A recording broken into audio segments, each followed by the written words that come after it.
মাগদুব হচ্ছে ইহুদিরা। মাগদুব কারা বলেন না, কারা? আর দলিন অভিশপ্ত কারা? ইহুদিদের। অভিশপ্ত হওয়ার কারণটা কি? আল্লাহ রাব্বুল আলামিন বলেন, শোনো কারণ কি। وضربت عليهم المسكنة ذلك بأنهم كانوا يكفرون بآيات الله ويقتلون الأنبياء بغير حق ذلك بما عصوا وكانوا يعتدون। তাদের উপর দারিদ্র এবং অসহায়তার অভিশাপ বর্ষিত হয়েছে। এর কারণ হলো তারা আল্লাহ পাকের আয়াতকে অস্বীকার করেছে।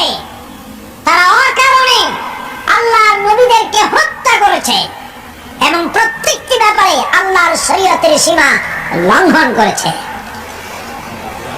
যুরিবাত আলাইহিমুল যিল্লাতু ওয়াল মাসকানা ওয়া বাউ বিগাদাবিন মিনাল্লাহ।